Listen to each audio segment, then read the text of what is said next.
Disability Access and Online Learning, From Precedents to Practice, presented by Jane E. Jarrow, Ph.D., Disability Compliance in Career and Online Learning.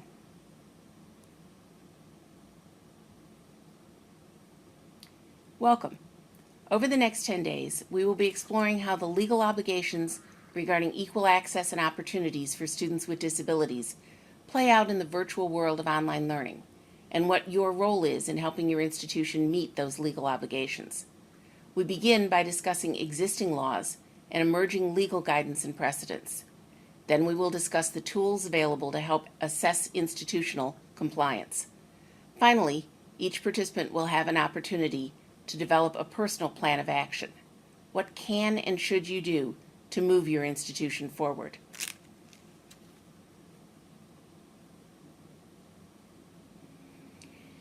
The reading that accompanies this presentation, titled In the Beginning, will provide both a timeline and some detail about the federal laws that require institutions of higher education to be mindful of access for students with disabilities. As you will read, the primary statutes that mandate institutional compliance are Section 504 of the Rehabilitation Act of 1973 and the Americans with Disabilities Act of 1990. But how can laws that were created before the Internet came into public use be applied to technology and online learning activities that didn't exist then, and some of which don't exist now? They're still emerging. Let's step back a little and take an objective look at that technology and those opportunities from a philosophical perspective.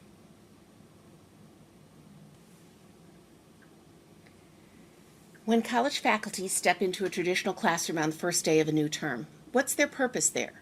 What do they hope to do? Inform, teach, prepare, make students think, teach a skill. I'm sure you can think of more answers to that question. When college faculty in a traditional class choose an accompanying textbook, designate readings for closed reserve in the library, or assign a research paper to explore a related topic in depth, what is their purpose? To extend learning, to promote exploration and growth, to provide supplementary materials and methods to enhance understanding? Again, you probably have your own answers to add to that list.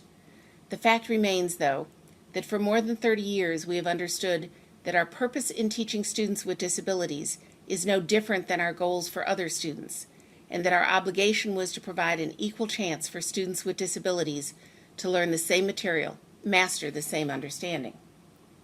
Think about it this way.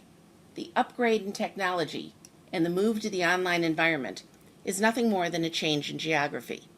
The classroom is in a different place, but the faculty's purpose on entering the classroom that first day is the same.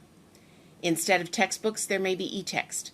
Instead of closed reserve readings, there may be required readings posted to the class website or a list of links provided.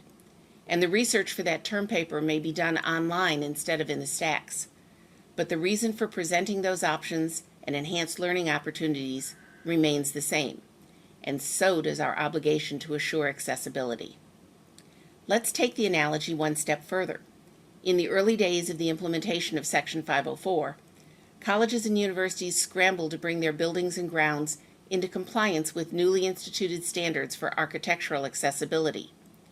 We measured doorways and the height of water fountains, insisted on Braille signage, installed ramps and elevators, and insisted that everything built anew was to be built to be accessible from the beginning.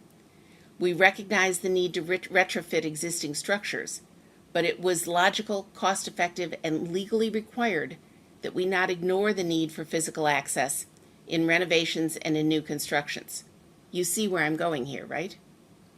Think of the learning management system, the software applications, and the fancy new technology, from e-readers to clickers, as the ramps and elevators that provide access to the online learning experience.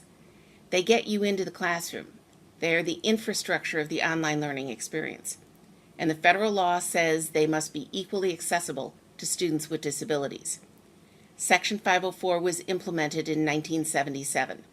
The ADA was passed and then implemented in the early 90s. There is nothing in your online learning offerings or your current technology use that pre-existed those federal mandates. So why is it that we see so many problems in accessing online learning and technology And why does it come as such a surprise to the higher education community that we have a problem here?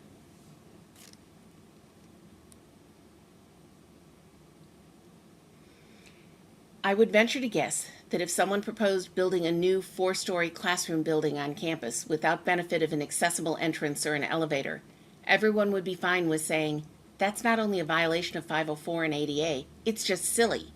Why not build the thing to be accessible from the start?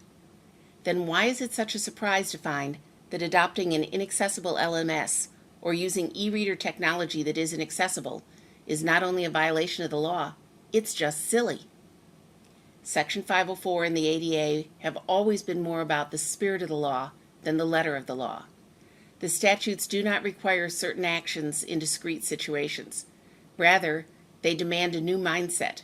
They require that people with disabilities not be excluded from opportunities solely on the basis of disability. And they require that institutions of higher education take whatever steps are necessary to assure access to those opportunities, whether they be on the ground or in the cloud.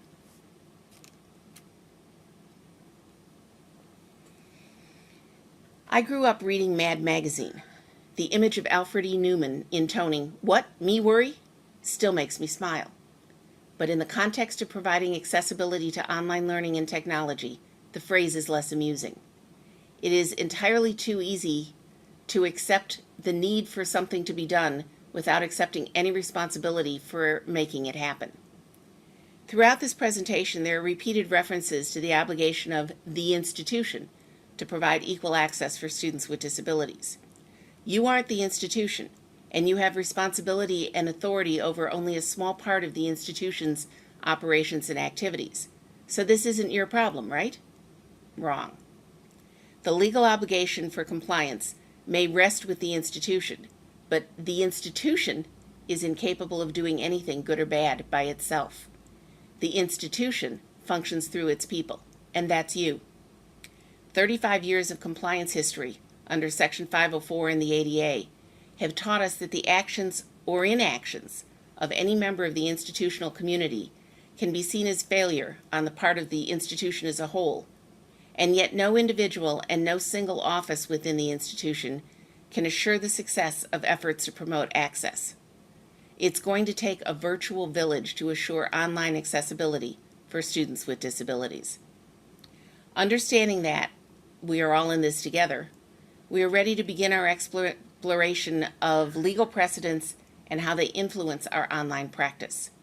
We will begin by reviewing the flurry of legal activity that has surrounded issues of online and technology access in the last 18 to 24 months. A firm understanding of what went wrong and the legal strategies employed to highlight those failures will be a big help in suggesting a course of immediate action for your own institution. No one wants to be accused of kicking a guy in a wheelchair, and no one wants to be the next test case.